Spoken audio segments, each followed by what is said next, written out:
A powerful earthquake hit Japan, remember, on New Year's Day, with rescue teams now continuing their struggle to reach isolated areas where buildings have toppled, the roads have been wrecked, and power outage has been reported by tens of thousands of homes in Japan. The earthquake, with a preliminary magnitude of 7.6, struck the coasts of Japan on Monday afternoon, prompting people in coastal areas to flee to higher ground as tsunami waves hit Japan's western seaboard, sweeping cars and houses into the water. A 3,000-strong rescue crew of army personnel, firefighters and police officers have been sent to the quake site on the Noto Peninsula in Ishikawa Prefecture. Prime Minister Fumio Kishida has said that the search and rescue of those impacted by the quake is a battle against time. During an emergency meeting, donning a blue outfit commonly worn by officials during disaster relief operations, Kishida said rescuers were finding it very difficult to access the northern tip of the Noto Peninsula, where helicopter surveys had discovered many fires and widespread damage to buildings and infrastructure.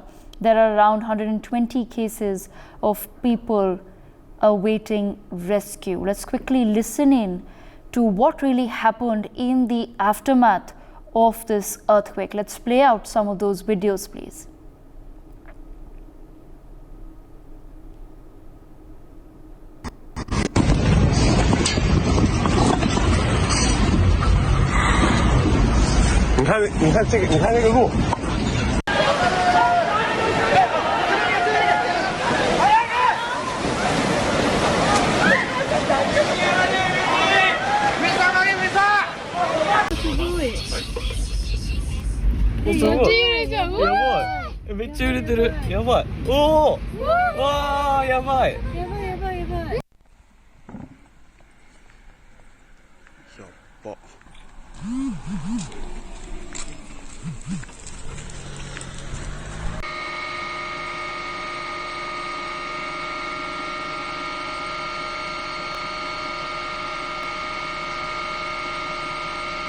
珠洲市の上空です。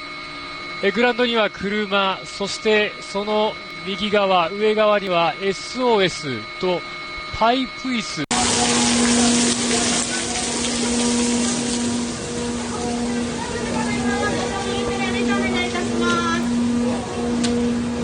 悔しいけど絶対残った酒絶対ちゃんと残ってるやつあるはず。タンクはあっち側から見たらちょっとわからんげんけど、あと火事だけなければ。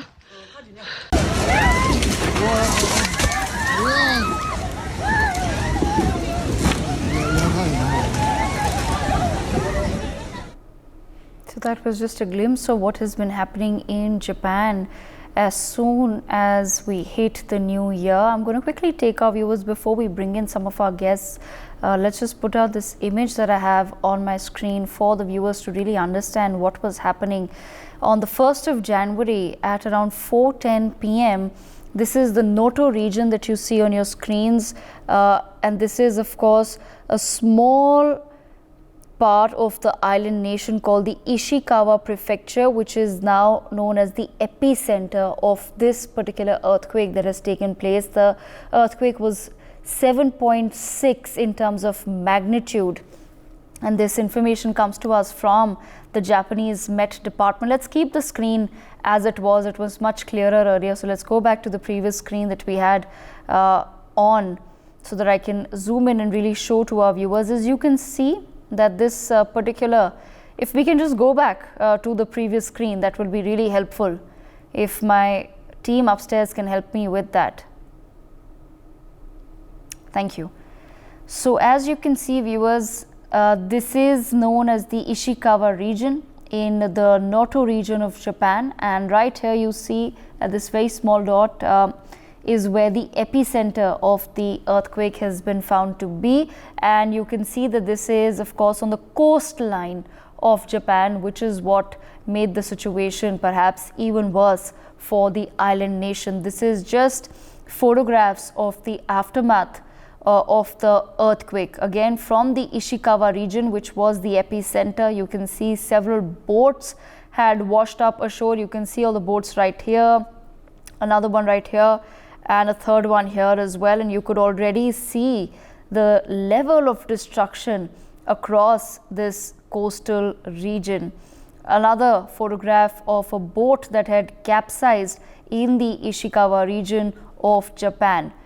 One more photograph from Ishikawa, Japan, where one can see how the roads, in fact, as it happens in several earthquakes, the road has now major cracks, and of course you see some individuals there standing as well, but the roads, it seems, the roads, highways and other such infrastructural aspects of the city all imploded or they've capsized, and there are major now depressions, as you can see, in this particular road as well. So this is what makes the rescue operations much more difficult when your basic connectivity infrastructure is hit this way. We were also informed that specifically in Ishikawa, several fires were also reported on the day of the earthquake. As you can see and tell from this photograph, many of the homes have already collapsed here, and then you can see in the background fires engulfing these collapsed homes. This is of course from the Kanazawa University in Misaki, Japan, where students and staff members put out an SOS message with the help of chairs and tables at this particular university. These are just some visuals and photographs of what has happened. It has been an unfortunate and very tragic start to the new year for our friend Japan, but we take this conversation forward to understand what's truly happening on the ground and what help is possibly required with Dr. K.L. Sundar Krishna. We also have Mr. Koji Hiro Morikawa, investor scholar, joining us live from Kyoto, Japan, and Dr. Satoru Nagao, visiting fellow, the Hudson Institute, Tokyo, Japan. Dr. Nagao, you've sat with us many times earlier, sir, and we appreciate you taking out the time at this very difficult moment for your nation. If you could just, Dr. Nagao, help our viewers understand the current situation in Japan, because as per reports, there have been 155 smaller earthquakes and aftershocks that have been reported. Yes, thank you very much for inviting me. After the main earthquake has happened, repeatedly the aftershock has happened. So that's why the rescue operation is conducted under such kind of difficult situation. The building has collapsed in some case. Of course, Japan has enough number of the tough building, but at the same time, some of the old building has already collapsed. In this case, the roads close connection with other region, and under such kind of situation, rescuing operation need to do that. And after digging these buildings, they found the people who under this collapsed building. So the number of the death toll is rising gradually, because they found it. So that is the current situation. But rescuing operation has started means that Japan is a well-organized society and well-trained society. So that's why we will recovering very rapid pace. So from the sea, they create a route from sea, air, and land as fast as possible. That is current situation. Thank you. Dr. Nagao, how many areas or cities around Ishikawa have actually been affected by the earthquake? Very wide area, because for example, Tokyo is located 200 kilometers from that place, that epicenter. Despite this, we can feel the shaking. So the spread of the impact is affected wide area. So not only Ishikawa Prefecture, but also Niigata Prefecture also affected, and other region also. So that's why this is a typical feature of the earthquake, and we need to deal with not only in the Ishikawa Prefecture, but also the other prefecture also. Okay, as you pointed out that it's impacted several other areas as well. Dr. Nagao, I will come back to you in just a moment. Let me bring in Mr. Morikawa into the conversation as well, as he joins us from Kyoto, Japan. Mr. Morikawa, if you could explain to our viewers what the situation is like where you are currently, were the areas surrounding Kyoto also impacted? Yes, thank you so much for having me here today. Actually, I'm from Kyoto, 100 kilometers away from Ishikawa Prefecture. But when giant earthquake took place, which was 7.6 magnitude, even I felt some shock when I was in the house watching news. And then my mobile phone was suddenly giving some warning, strange sound. So something unusual what happened, I could imagine. So TV and also suddenly switched the scene from usual TV program to the news, which was breaking news. But something worse was happening. Even I noticed through watching news.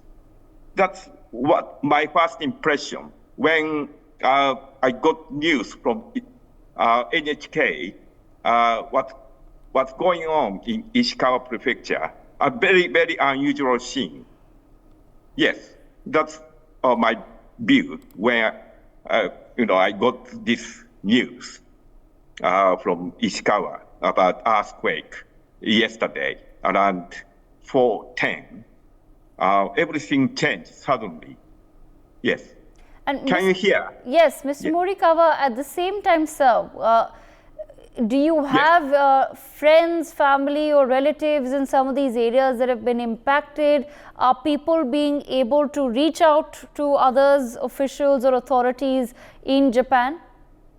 Actually, my uncle, my father's brother, now at 94, who lives in Fukui Prefecture, 5 minutes by train from central Fukui JR station to Kanagawa. It's called Morita, where my uncle and his wife and the son live together.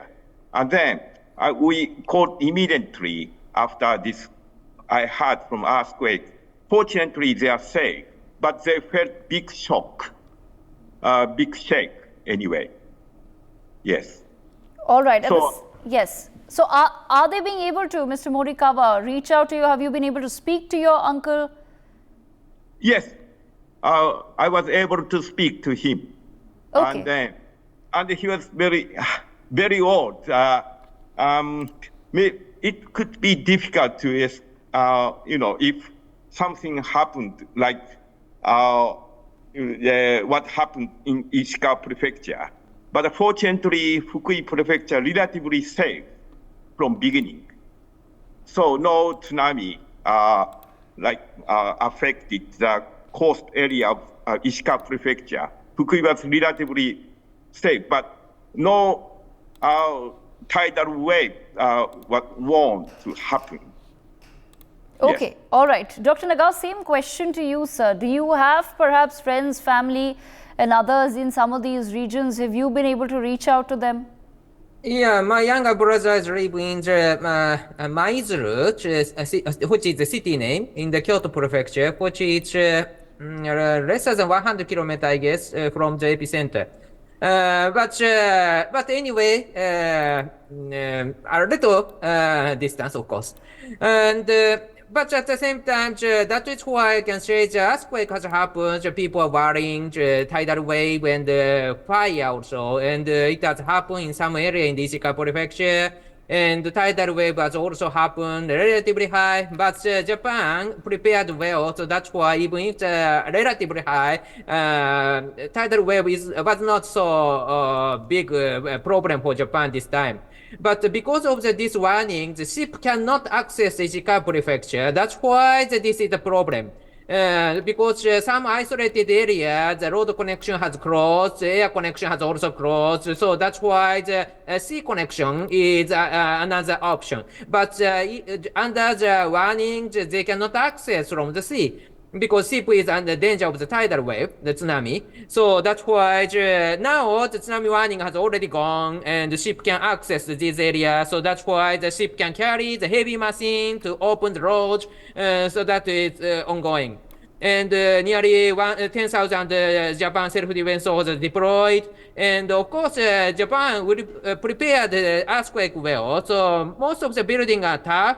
And infrastructure, of course, many infrastructure was destroyed, but still there is infrastructure which can used by locals. So that's why the fire department or the police, they also access, and the people are also trained in the school. Every 5 years, every 10 years, the Japanese are well trained earthquake.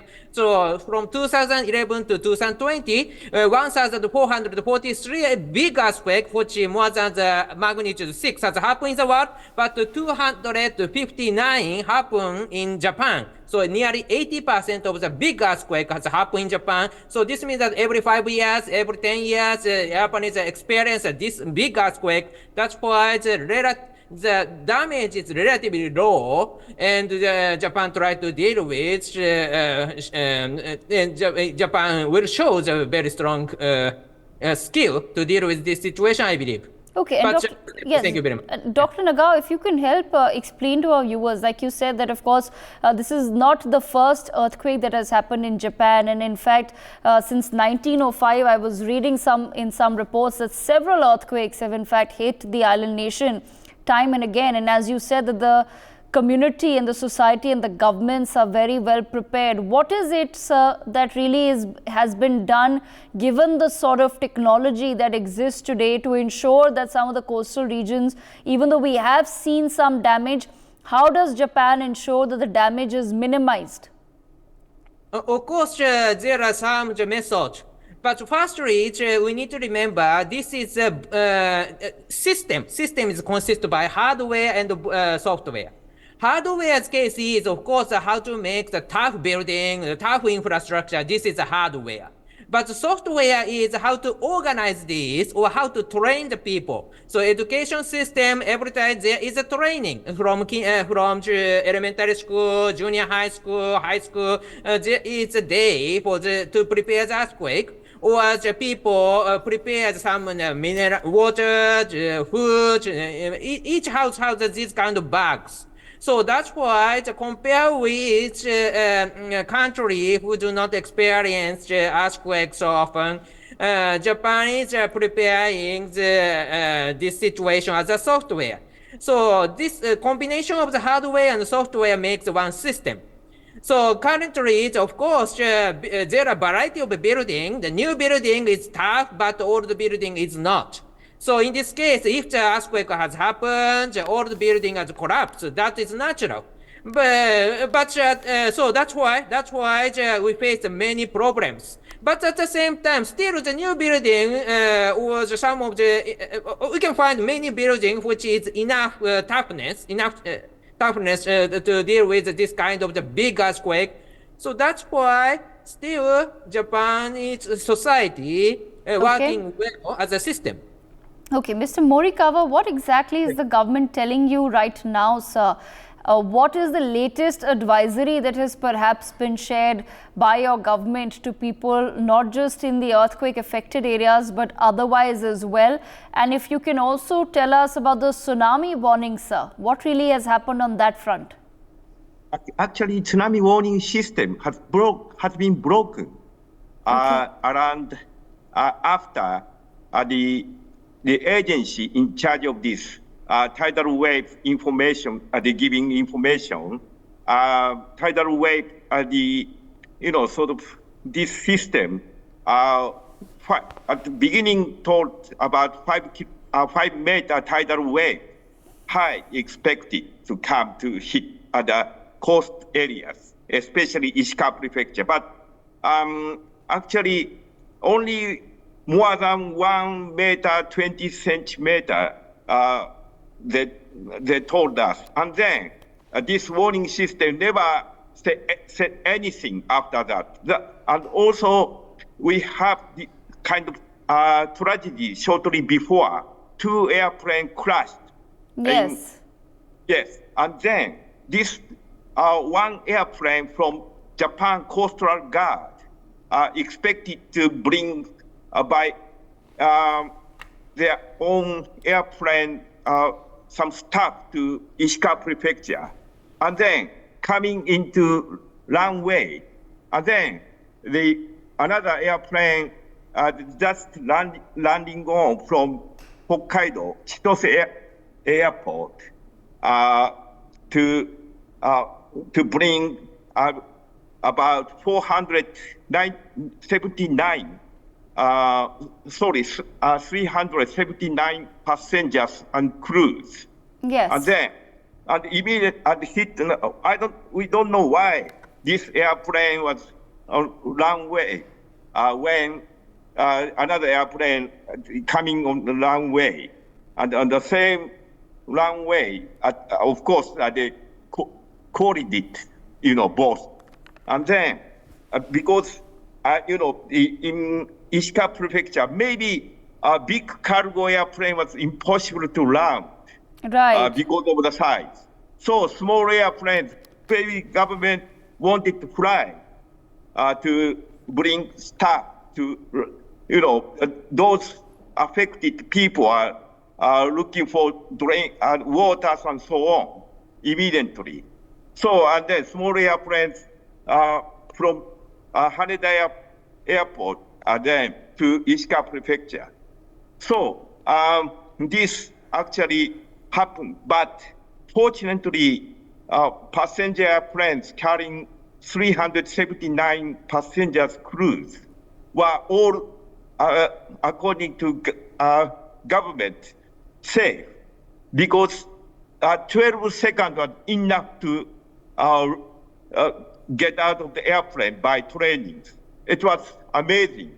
We saw on the TV, airplane quickly on fire. Yes. I thought that everybody might be, died by fire and crash with another plane. Yes, but unfortunately, Coast Guard airplane, 2 people died with this crash, and 1 pilot under critical conditions. But they are supposed to fly to Niigata airport to carry the staff to food and drink and water and so on, and necessary goods for people affected, not just in Ishikawa Prefecture, but also Niigata Prefecture, what also affected, right. has been affected. Yes. Absolutely. So it was tragedy. Yes, it's tragic that 2 people have, as you pointed out, Mr. Morikawa, lost their lives. Fortunately, yes, the other passengers were saved in time. In fact, I'd like to inform our viewers what Mr. Morikawa is talking about, what has happened just a few hours before this conversation. A Japan Airlines plane was on flames on the runway of Tokyo's Haneda Airport after it collided with a plane of the Japan Coast Guard and it caught fire. So those visuals that you see on your screens now are of that plane. However, we were told that all of the passengers on board this particular plane, the commercial aircraft, were evacuated safely. The exact cause of the incident, of the accident, is not yet known, but we know that there was a collision between the 2 aircrafts, and one was of the Coast Guard, which was possibly loaded with several equipment and other relief material to be taken to several other parts of Japan, as our guests were also pointing out. On that note, let me also quickly bring in Dr. K.L. Sundar, who's been with us on the broadcast, listening in to the voices from Japan. Dr. Sundar, I'd just like to understand your perspective, sir. What really happens when such incidents take place in quick succession, when you have a major earthquake, then you have several aftershocks, and due to that you see somewhere that a lot of the other facilities start getting affected and impacted, as we have seen now with this plane crash tragedy that has been averted to a large extent, but nevertheless 2 lives were lost. Dr. Sundar, please unmute yourself, sir. Dr. Sundar, I request you to unmute yourself, sir. You're muted. We can't hear you. Yeah, I have unmuted now. Is it audible now? Yes, sir. Yes. Yeah, fine. Actually, as I'm a geologist and a nuclear scientist, I would like to throw upon my perspective. Hello. Yes, sir, we can hear you. We can hear you. Yeah. Basically, I mean, this sort of disasters, Japan is well prepared. They are a most advanced society. I have been to several parts of the world and have lots of exposure to these kind of situations several times in my lifetime. The point is, disaster management should be in place. They are a well-equipped society to handle the situation quickly, to come back good. They are well used to this. This is the circum-Pacific belt, prone to such earthquakes, volcanoes, tsunamis. These are all the very normal features which go on in the circum-Pacific belt. And the Japanese are well prepared. And of course, it is. I'm able to see. Very sorry to see the pictures with the extreme level of damages at several places happening. And I'm bringing into a perspective from an Indian context of our own. In the event of such a, tsunami coming into a nuclear reactor situation, as a nuclear scientist, my concern is always more on a nuclear reactors, which is giving a power supplies and also the damages that causes, which can really hamper the whole economic activity of a country. Yes. This is what concerns me from an Indian context. I'm more serious about that.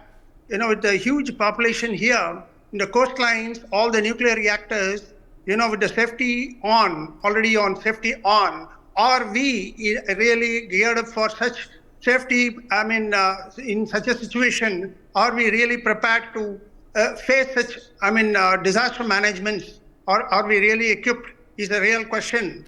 I need to understand from an Indian context. Okay. We are a more populated country. The issue is whenever it happens, like Fukushima Daiichi, and also I worked on a Chernobyl reactor as well. My research work was all on Chernobyl reactor work.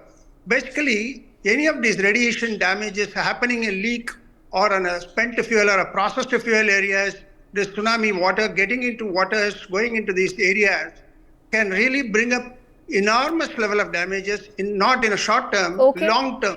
Long term, it is not going to be a one-time coming and going and solving the issue in few months. Yes. This can really bring in further cascading effects. It can bring in cascading effects, especially in an Indian context. I'm more concerned. And all our friends, whoever has described, I'm very confident. I have every confidence in the Japanese society. They'll come good very soon with their own equipped systems and their own disaster management systems in place. I'm connecting in relation to the human activity worldwide, especially in Indian context. I'm more concerned. I'm working on some shields for protecting the nuclear reactors. Incidentally, I just want to mention this. Over and above whatever the safety precautions which are all on already, still, I'm more worried about the thickly populated areas. Okay. See, in these kind of situations, normally, the governments, of course, gears up in all their supports for the people to be rescued. Rescue operations is what is possible. Yes. Through air and through various means. And effectively, it should not affect the whole system as a whole in the long term. Short term is fine. This kind of one-time damages, they will bring it back very nicely. I will certainly assure that I am confident that Japanese society will come back good. Okay. But point is, they have Yes, aseismic design of buildings. They went for aseismic design, and even the shorelines are all prepared. The shores are all protected with advanced materials. As a material scientist also, I am able to see they have done several things. In spite of it, there will be damages with the intensity of the wave. It's after all a hydraulic power that comes and bashes the shores. When it hits the regions, it tends to damage to a certain level. Okay. But I'm seeing a huge damage here in this context in Ishikawa. It is fairly, in fact, it requires a very serious conversation for a longer duration on a nuclear platform related to these tsunami waves in Indian context as well. Okay, all right. Yeah. This is what I have to say today. All right. Unfortunately, very that's all the time that I have, but I thank all of our guests, especially our two voices from Japan, for joining us to give our viewers in India and across the world a clear perspective of what's really happening as far as the ground situation currently in Japan is concerned. And of course, all our thoughts and prayers are with the people of Japan at this point in time, and we wish them a very successful rescue operation and of course a speedy recovery. For more such videos, subscribe to the NewsX YouTube channel, hit the bell icon.